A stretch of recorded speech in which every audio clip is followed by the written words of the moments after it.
Ladies and gentlemen, please welcome René Bonvanie.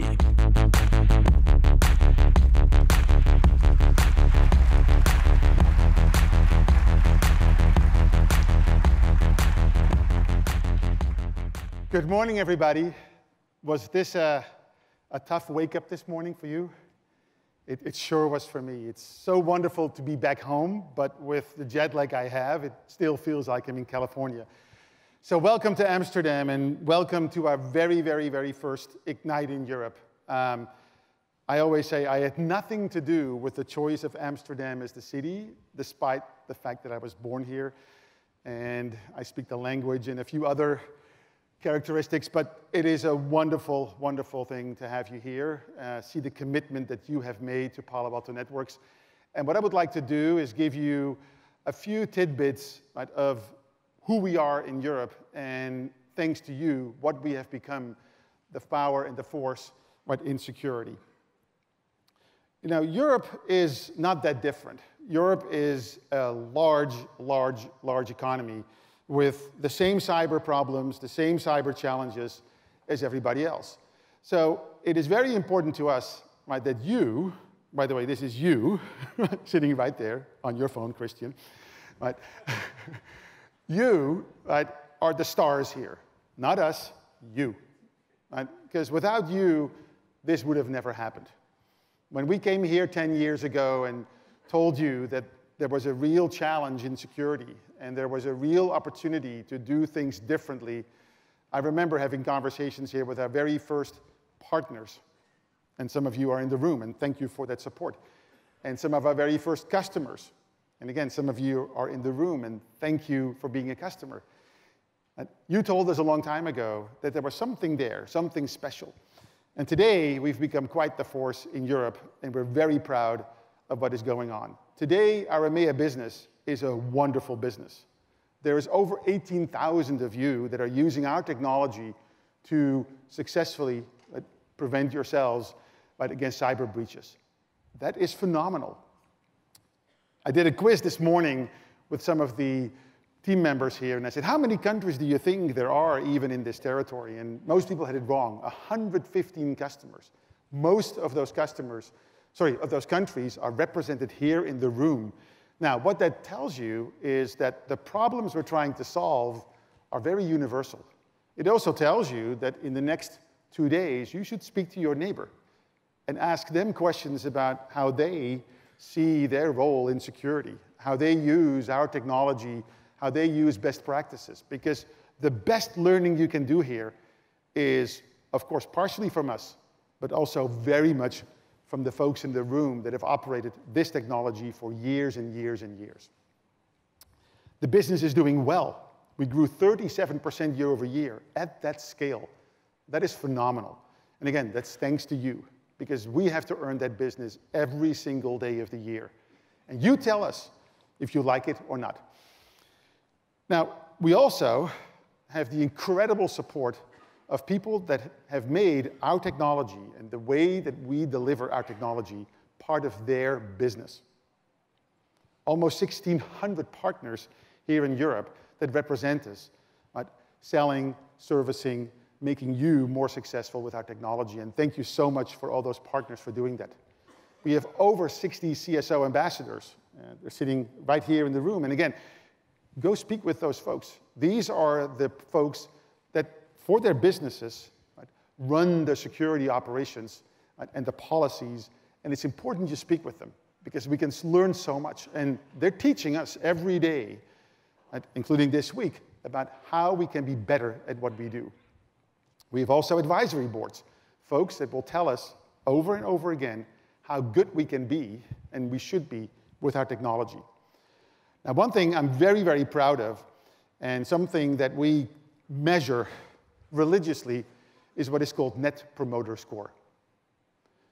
I have believed from the beginning of time that every time you have an opportunity to ask somebody, whether based on the experience you just had, you would recommend the company as someone you want to do business with, we're starting to do that more and more. Today, that score that you gave us, this is your report card on us, is 65. And I say 65, is that good or bad? How high can this go and how low can this go? Well, it can go all the way up to 100. It can also go all the way down to minus 100. This is a phenomenal score. But are we done? No. Even though I can tell you, in our industry, even if you compare Palo Alto Networks to consumer industry, we're still way up there. But I don't think we're ever good enough at this. And I want to make sure that every time we ask you this question, you give us the feedback. However good, however bad it is. Because only then do we know that there's things we can improve. If you don't tell us, then we don't get better at what we do. So please, the next time you see this question come up, after you've had an interaction with our support or sales or marketing organization, make sure you give the input. It's important to us, and it's going to be better for you when you do that. Now let's talk about the problem that we set out to solve more than 10 years ago. Now, more than 10 years ago, when we stated this the first time, a lot of folks here, and by the way, anywhere else in the world, said, well, this future you talk about, this future of a digital transformation, that sounds very Silicon Valley. Maybe you're going to have that issue or the problems related to this in Silicon Valley. But here in the Netherlands or here in Germany, we don't think this is going to happen. We're different. And by the way, there was not just once different, it was 115 times different. Everybody would tell us that somehow in their country, because of their legislation or anything, it was going to be different. It isn't. Today we know that society has embraced the digital age in anything and everything we do. Now, the example I show you here is fictitious. But wouldn't it be wonderful to have a massive tablet on the back of a truck? Can you imagine how few less accidents there would be because the visibility that you gain in this model with this technology would be phenomenal. This looks like a classic European road. I know many of these here in Holland. And what do people do on these roads? They take over people they shouldn't. And so wouldn't it be wonderful to have this technology? This is the good side. Not everything is good, and we know this. But society has determined that this is something we want to pursue. And it starts earlier and earlier. There was a time when this technology was for the very few, the very rich. And we spoke about a digital divide. There were the haves and the have-not. But today, when you look at how children interact with this technology, it's become part of the lifestyle of these children. I remember, as probably most of you, and I look at you in the audience, remember that the way that we looked at homework, or what the teacher wrote on the blackboard with chalk, remember that? Blackboards and chalk. What did we have to do to know what the teacher had written so we could remember it? We wrote it down on paper, in cursive. Now, that skill may be lost. Because these kids, and this is not a hypothetical scenario, are taking down the notes on their tablets. And by the way, these tablets oftentimes are provided by their schools. So you imagine how society is changing throughout all of this. Now, are these kids concerned about what is happening with this data? They're not. Their parents are, we are, but we're grooming a generation that will probably not know so much about what it means to trust these systems. And trust is a very important part of what makes digital transformation possible. Not so long ago, we had to go see an attorney or a broker or anybody else and give them what is called a wet signature, ink on paper. Today, we sign massive contracts. We do lots and lots of work doing this all electronically. Do we really think about what happens with that signature? What happens with that data? Are the custodians of the data thinking about what is going on here? And the answer is, we do and we don't. The convenience that comes with this model that also makes us more trustworthy, or more trusting into these systems. Is it justified? We don't know yet. But again, society has figured out that it wants this. Our job as professionals in this room is to gain the trust of those consumers, the trust of our employees, the trust of society, that we are the custodians. This is on us. This is not on somebody else. You can go out the room here and say, it's somebody else's problem. This is our problem to solve, and that's what we stand for. That's our mission, but not just as a company. It's our mission, our joint mission here in the room. And that is inspiring. It's sometimes a little bit scary as well. Now, the other thing I heard 10 years ago is that breaches were not a European thing. Now, there were two reasons. One was probably that most breaches were never reported. Of course there were breaches, but 10 years ago, right, was there an obligation of companies to report breaches? And the answer was probably not, right, in all of those 115 countries. Probably in none of those 115 countries.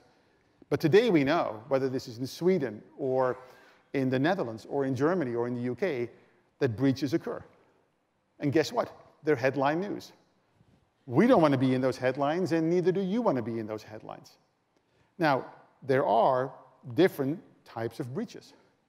Not all breaches are the result of a security failure. It is related to security or the lack thereof, but oftentimes human mistake is at the root cause. It isn't always the smart hacker that makes this happen. Oftentimes it's the human making mistakes. And we'll talk a lot about that today because there are many scenarios that could have been easily prevented had better compliance been in place on the infrastructure. Now, as I said, EMEA is not immune, and furthermore, EMEA also has very specific actions taken against it. And later on today, we're going to see a great example of a campaign that was conducted where EMEA was a major victim and target of this campaign. You may remember this, right?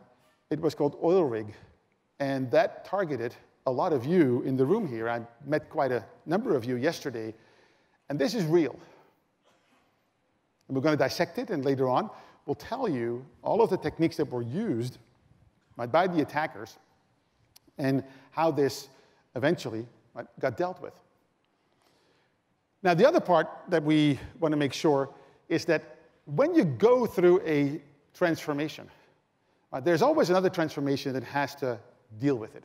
So much like we are moving away from the manual processes, and we're moving away from manual intervention and more to automation, the security transformation that comes with it is substantial.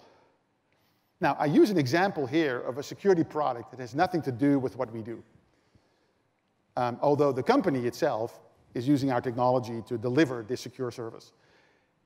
But this is an example of how visibility has changed how we think about our home security. So 10 years ago, if you build a home security system, what was the classic model? It was very much like how a security operations center runs. Some technique goes off in your house, some sensor that says, oop, door open, or oop, window broken. And then that got to a human being in some operations center that then gave you a phone call and said, something's going on in your home. And you're on the beach and you think, well, what am I going to do? I can't see anything. And I don't know, it could be a mouse. In fact, it happened to me a few weeks ago at my house here in Amsterdam. My nest went off, and lo and behold, for 10 seconds, I see a mouse. So the mouse made my nest go off. So false alarm. Well, I still got the mouse. But in this technology here, the visibility you gain is night and day different from 10 years ago. And as you know, all security starts with great visibility. But here, not only do you have the visibility, you can take an action, you yourself. Right? By the way, the default actions that are being taken that you don't have to do anything with is the recording starts automatically. The archiving of the recording, the search capabilities, all of that is taken care of. But you can interact with this person wherever you are in the world. And if it's bona fide, you take action. If it's not, from here, you can alert the neighborhood, you can alert the police, or anything else. So you have all these choices what to do with the security. That's very, very different from where we were 10 years ago. So this transformation is real, and it also compels us, right, to rebuild what we have. I'm sorry to say, but this is what your data center typically looks like. This is a customer of ours 10 years ago. No, the problem that you typically see is that most infrastructure, most IT was not built to deal with this phenomenon, right, where because you have all the data, because you have all this visibility, because you now have all these techniques, you can orchestrate it. This is not orchestration. Will it work? Well, perhaps for 5 minutes, until a bird lands on one of those wires, and it no longer works. But this is a sad reality. So some people proliferate this, and they organize it slightly different, and then it becomes this, right? Now, you can say, well, hold on, it's still a car, right? Because I have more visibility, I have more windows, right? So clearly, right? And, you know, but if you treat security like this, if this becomes the product, let me tell you, it won't work. But ironically, for the past decade, we still build the way to deal with security transformation as an amalgamation of things. So this cannot be the end result of 10 years of hard work during a security transformation. This is not the right outcome. To contrast that, right, let me give you the two models that people work with. One is consolidation. So consolidation means that you try to put more and more things in a smaller and smaller box. Right, so I may have 15 things, I put them in one box. Fundamentally, nothing has changed, because the degree of innovation that you can apply or even have applied to this is the same. Probably you cannot innovate as well, even, if you go for this model. Whereas if you go for a model that is integration, things start to be very different. Consolidation and integration are not the same thing. For the less mathematically inclined in the room, that thing in the middle means not equal. Most of you would know that, but that's what it means. It's not the same. If anyone tries to tell you that security consolidation is the same as security integration, right, they're wrong. Integration means that things were meant to work together, or were made to work together. It is not shrinking things. Effectively, it's opening up things. Because the other beautiful thing that happens when you provide integration is that it doesn't just work inwards, it works outwards. Because then you can start to orchestrate. Then you can start to automate. Consolidation itself is nothing but a way to get more of your budget onto a smaller footprint. What we stand for and have stood for during our 12 years of operation is to bring both innovation and integration. Integration simplifies processes, opens up the way that security can be applied and automated. And the way that we believe we can do that is building systems, an operating platform that can drive innovation in very novel ways. At the end of the day, as security specialists, we have to do a few things really, really well. And those things are done well because we understand the fundamental problem we're trying to solve. When Alan Turing was tasked to fight Enigma, he concluded, like any good security operator, that it was a machine versus machine battle. It wasn't a battle of humans against humans. Humans programmed the machines, admitted. But at the end, the machines could iterate. The machines could calculate in ways that humans never could, at the speed and accuracy that humans never could. That's how it was done. And so it became very, very important in our mission in security to understand that to do the math, you needed leverage. Meaning, one customer at the time, realizing this, could never solve the problem. All customers, at all times, needed to work together and bring this into a single system. Now, there are consequences to bringing things into single systems, to bring them in a spot where they can all be done, i.e. the cloud.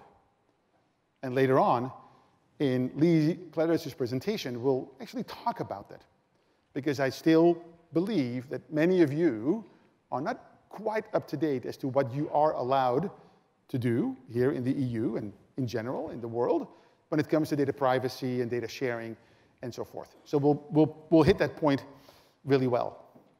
Now, once you understand that not only do you need to build machines, but that you're up against machines, are you in the right mindset to go solve the problem?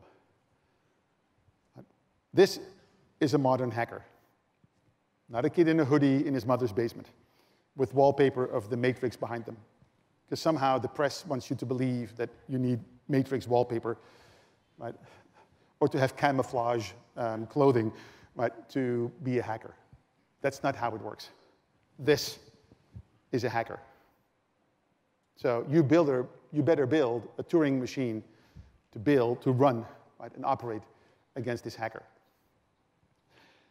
Hackers, by the way, are very creative. Right? They use tools built for good and for bad. This was a tool built for good, Shodan. We're going to go into depth into what this is, but one very smart security researcher might build a Google of connected devices. And guess what the hackers do? They turn it around and use it to attack connected devices. Right? It's very creative. The hacker is very creative, very organized, shares a lot, and works, right, through automation, unlike us in many ways. But we, as security specialists, have to get to that point. That's the mission of Palo Alto Networks. That's the mission that we're on. This is a decade-long mission that hasn't finished yet. It's our job to protect our way of life in the digital age, right, by preventing successful cyber breaches. That's a very, very tough mission. And that's why we're here, because that's our job, not just as a company, a vendor, but also as a society, as a group of people that needs to do that.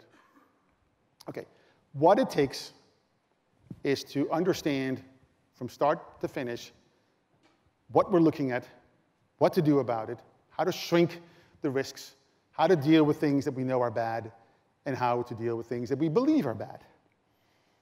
Sounds easy, right? That's the core of what we have to do in security. But that's a lot of work. Right? To do that, we build an operating platform that allows us to do three things really, really well. First, obviously, deliver the outcome of the prevention of successful cyber breaches. The second thing is that by automating all of that, right, our jobs become to deal with the things that the machines do not know yet. Now, of course, we program those machines to begin with, but machines are only as good, right, as they eventually become. And we'll talk a lot about that during Nir's presentation, about what it takes to program machines. And then the third thing is, right, the consumption of innovation. How fast can we iterate and innovate ourselves when it comes to more and more security capabilities? So the show today and the whole presentation that you're going to see this morning is all about our ability to deliver this with data and telemetry at the core. It's a math problem and a data problem. So how much more data do we need to make this system better? Petabytes upon petabytes upon petabytes. Our job is to get more and more data into the system such that we can run more and more innovation on top. It's very important that in that machine, we rely very heavily, because we have the data, on analytics, machine learning, and AI. Now, there's two components to it. One is the determination whether something is good or bad. That's one part of the machine. The other part is the automation of delivery. It's one thing to have a great brain, but if the brain doesn't have hand and feet, if you cannot orchestrate the response back into our infrastructure, doesn't matter. So the delivery of the automation, the delivery of the security is as important as the artificial intelligence, right, that creates the right answers. That's a tough thing. And then lastly, right, what if you can deliver more and more and more algorithms on top of that immense amount of data?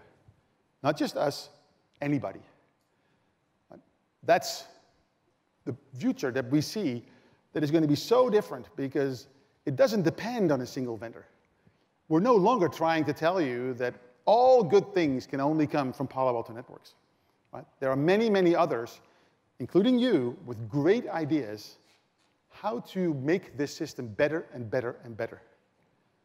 That consumption model is broken. We'll talk a lot about it. We're moving to a world of apps and algorithms, operating on data, right, that automates itself into the infrastructure. That's a different world for security professionals. That's not quite how we think about security. The value is shifting from below, firewalls, agents on endpoints, to the top, where you have apps and algorithms coming from different sources. That's a very exciting future. So that's the mission.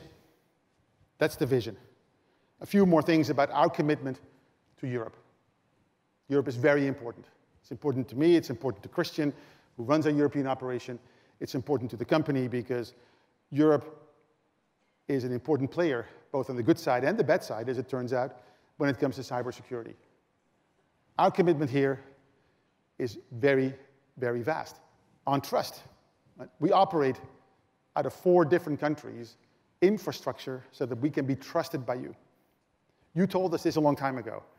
Yeah, we understand that you want to run your business from the cloud, so then make it work with our regulation. Make it work with our rules. Right? Make it work with everything that we Europeans, right, hold dear to our hearts, because this is how it was. This is our commitment. A non-trivial commitment for anybody to make. Right? It is also about investing, right, in knowledge here in Europe. Right? It's not an easy task, right, to get a whole country and a whole continent up to speed. We do over 180 briefings here in Amsterdam, right, for organizations. Of course, we do many, many more around the countries, but here alone in Amsterdam, where we bring our customers together, right, well over 180 briefings. Right? That is, every day of the year, we have customers getting briefings on how to better run their security operations. Right? That's an important part of our strategy, make people smarter about things. We're also investing in something very exciting called a cyber range. This is where you train teams, defensive teams and attacking teams, to understand their roles in an attack. We built one here in Amsterdam. There's one here today that you can observe. If you have tickets to participate, great. If you don't, go watch. It's a giant fishbowl, and you see people operating security on the defensive and offensive side, right, using best practice. Really exciting. Typically, when people go through this, right, they believe that they achieved their mission. The 4% of folks that say that the mission wasn't achieved were typically the hackers. Because as it turns out, right, we train people not to hack. We train people to defend. So very important part of our strategy. And, you know, this never stops. Our mission never stops to make sure that we can be successful here in Europe. One part is that learning is continuous. I want to make sure you understand that we have a very, very active user group here in Europe. That group comprises of well over 4,500 members who, on average, have 5 years of experience with our product. So whenever you go have your cup of coffee, and whenever you go talk to people, ask them if they're a Fuel member, because chances are they are. And you can learn from them, because that's what Fuel members do. They share. They're part of an amazing group of people that tells us a lot. The other part that I would like you to do is check out Beacon. If you're early in career in Palo Alto Networks, today we launch our European Beacon program. This is how we onboard new customers. This is how we get you up to speed in record time. You don't have to wait 5 years to get good at this. We want you to wait 5 minutes to get good at this. So engage with the Beacon team here. It's the largest booth that we have here on the show floor. And get yourself familiar with what it takes to get very, very successful in record time. Good. The program today is going to be phenomenal. We're going to start out with Nir Zook, our founder, and Karen Elazari, who, she doesn't want me to say this, is one of the world's best hackers, ethical hackers. And then the second part of today, Lee Claridge will talk about product strategy. That's after the break.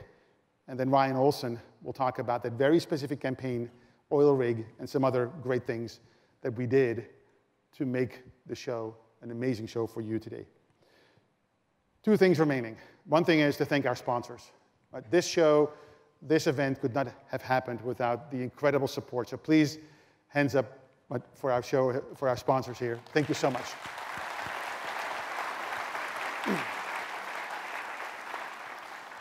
And then finally, the biggest thanks, of course, is to you, our customers, for your trust, for your commitment, and for your dedication to Palo Alto Networks. Thank you so much, and have a wonderful day. Thank you.